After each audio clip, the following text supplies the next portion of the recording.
Thank you very much, Wafa. Welcome, everybody. Also very happy to be with you tonight for the last session. Hope you will enjoy that.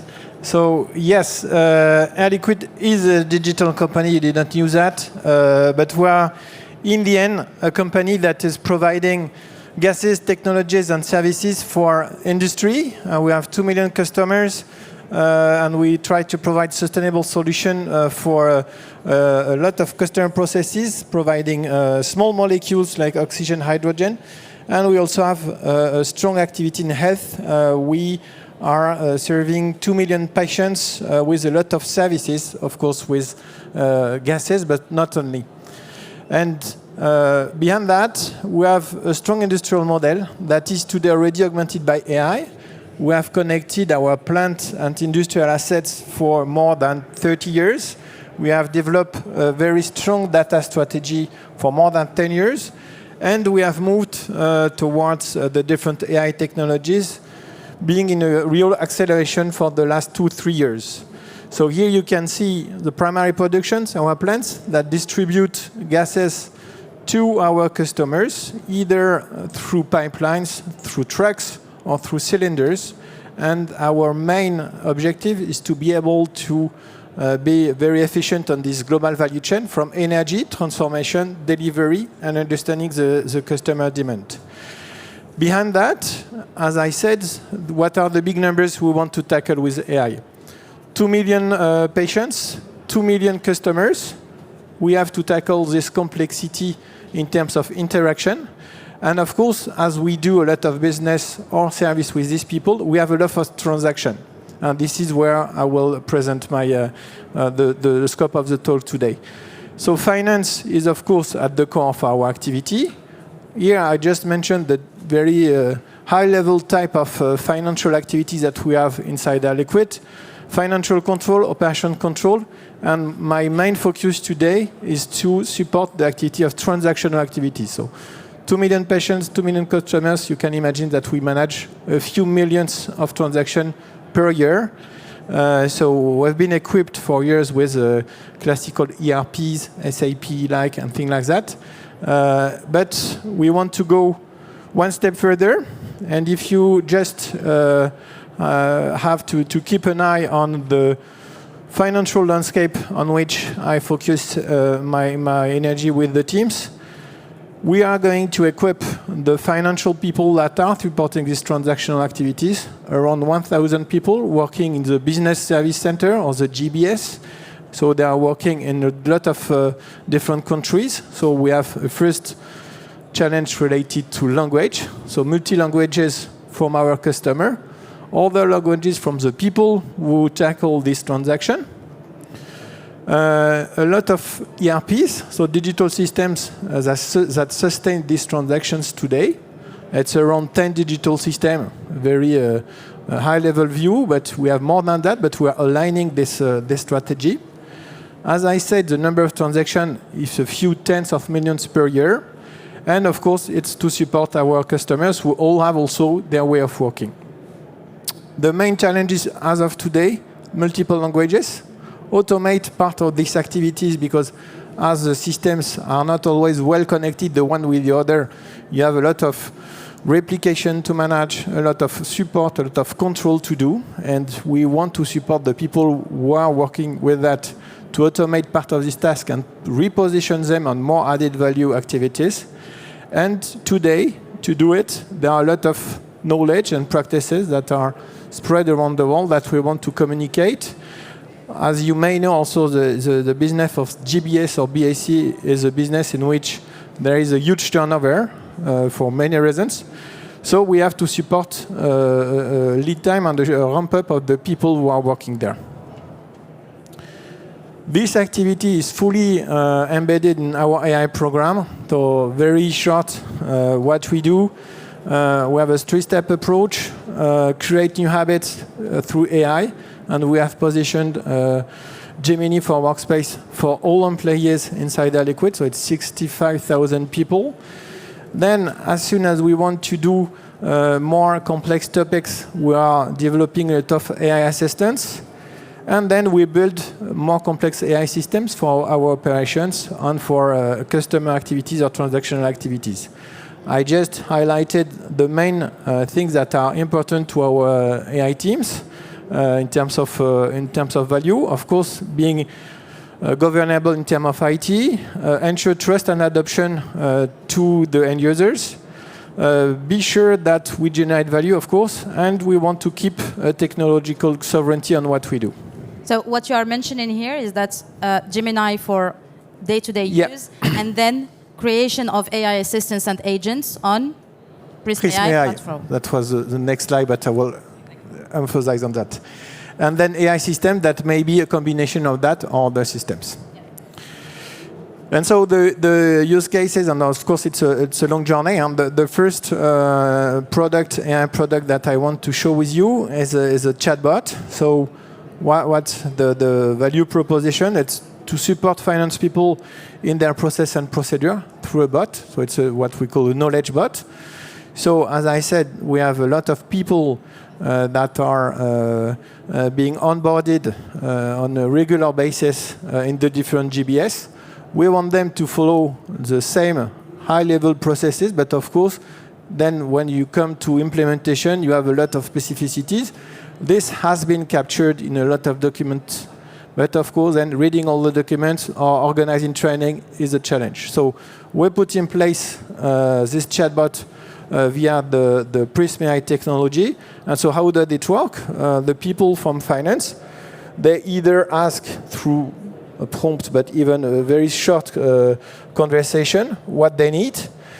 They are in touch with what we call the process and procedure bot. And behind that, what has been done, we have indexed it, and we can retrieve information from the knowledge base. This was done before, of course, this interaction. We are able to manage the quality through a golden data set to pre-qualify the bot so that we ensure a sufficient level of performance to ensure adoption. So this bot is working in different languages. It's already deployed for several months, and we have quite a good feedback. This will be scaled up worldwide to ensure that we are able to ramp up these people. So the value is clear for us because it's moving from maybe 6 months training to a 3 months full operative training, of course, not only with that.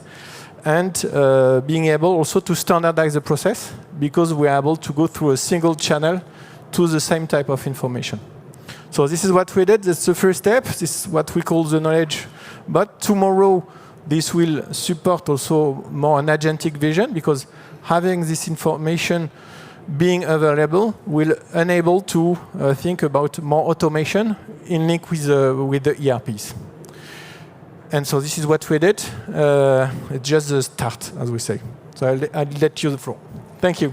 So as you can see, Prism AI is an agentic AI platform that enable our customers to create by themselves in an autonomous way AI assistants and AI agent, even agentic type of agents. So we train them, we give them means, and then what it helps them to do is really to accelerate the time to market for agents because it goes from several months to sometimes to some days or from several days to even an hour.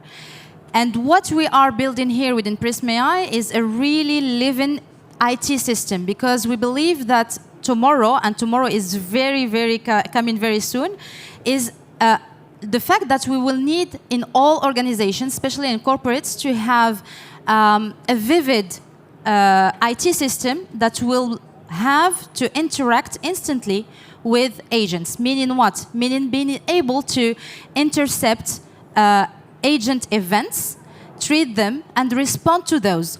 Or on the other side, really provoke a new action from an agent, throw in an event, and being able to treat the response. And this is what we are enabling organizations to do. Transform their IT system from a very heavy and legacy system to a vivid IT system that will be able to integrate agentic tomorrow and be agentic AI ready while accelerating adoption by business owners. So it's really a collaboration space where business owners who have no technical skills are able to collaborate with IT people to create very specific agents that respond to a specific need. So it's a no-code, low-code platform.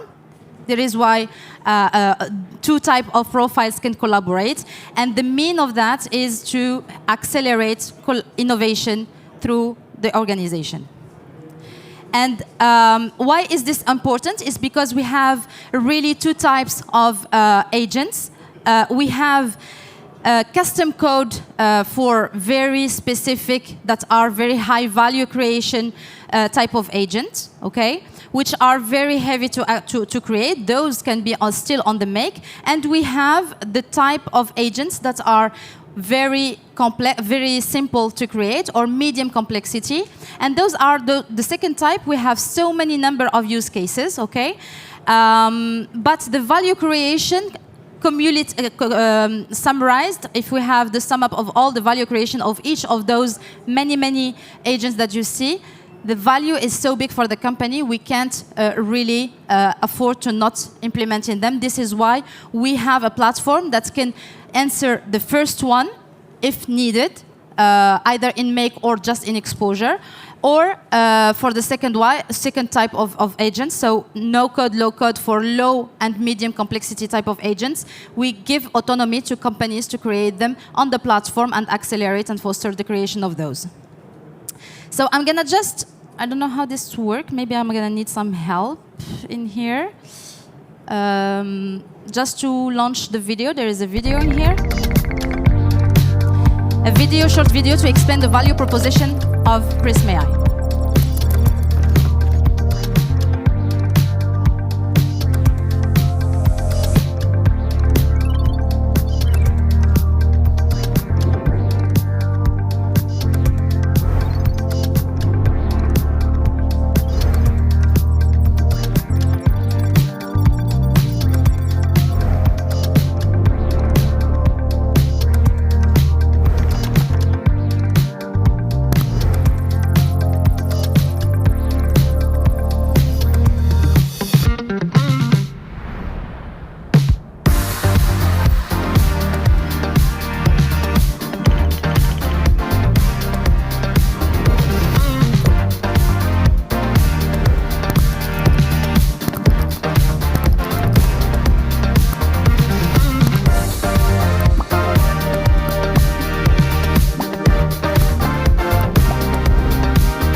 So what we do is help companies really decentralize the creation and the governance of use cases, while the control is centralized by teams like Fabien's teams, in order to make sure that we are accelerating innovation while making sure that we are doing it in the safe way. We have 4 minutes for questions.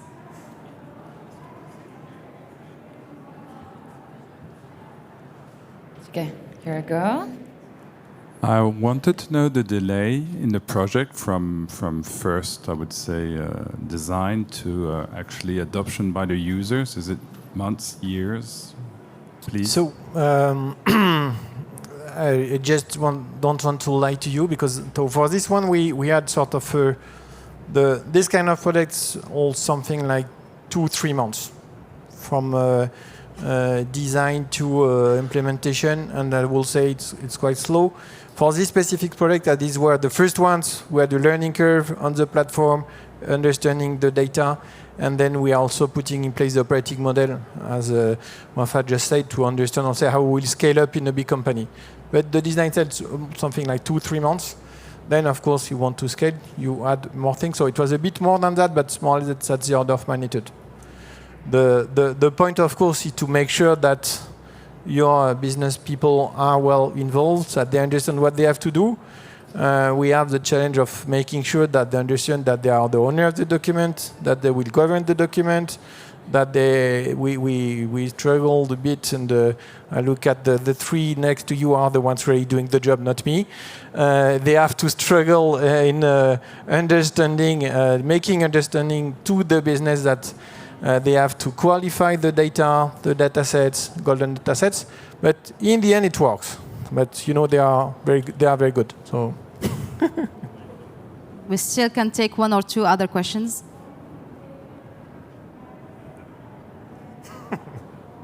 We've been hearing the last 2 days about how important data is, and garbage in, garbage out. How much time did it take to cleanse the data with the team, and what were the main drawbacks you found in the existing data that you have in Air Liquide? So it's a very general question. So I don't have black or white answer. We'll say two things. So because it depends on the culture of your company, it depends on the scope, depends on the tools you have. So just to give you the right answer, that we are putting in place a strategic project on knowledge management. We are revisiting all the document management systems, the way we govern knowledge, and the way we are working on that. There are many, let's say, techno bricks that you have to put in place to avoid duplications, to make sure that you link with experts and so on. So, but I will say, to have this first kind of topic, it's sort of first a sanity check. It's a go-no-go reason to do this kind of project. So, because from where I stand, I could say, no, I won't go, your data is not ready. So, not a matter of how long it will take. In the end, I provide tools to support people to clean or to move in a more governed way of knowledge management. And so then I moved to this 2-3 months, because this is also what we discovered. In the end, we I look at her because they know it perfectly. Let's say the kickoff of the project is, okay, I have a need, and of course the end point is when you have a product. But in the meantime, it may be very variable depending on the quality of data or even existence of the data that is requested for your product. So that's where we got also, we have a better maturity. And again, because I'm with Prism, that's very good, because we are now focused on this topic, and we are not focused on the way to develop or administrate a platform, which is not our work. This is clearly our work to help the business people to understand their data, understand their knowledge, and we can really be consulted on the added value on the business case. Operating the platform, developing the feature of the platform is not our job. So that's exactly maybe. And just to complete something that is not visible in here in the presentation, we have two ways to help companies to clean the data. The first one is there is a module that will help to structure fragmented data that is not unstructured, that is within the platform. So if you have different sources, different structures, you can structure the data to reduce hallucination before using the data. This is first. The second one is that we have an auditable platform. So everything is locked. You can see who uses which agents, leveraging which type of data, asking which questions, what are the feedbacks, is it good, is it bad? If it's bad, okay, what are the reasons? And this gives us, or give our customers, insights on which data is needing cleaning. And this way, a lot of our customers, and so Air Liquide, use those insights to decide where to put their energy and efforts in cleaning the data, because we are doing it where for the data that are really being used by collaborators, by employees. All right. Thank you so much. We are right behind. Do not hesitate to come and see us. We have coffee, we have something to eat, Ooh. and we can answer your questions with a big smile on our faces.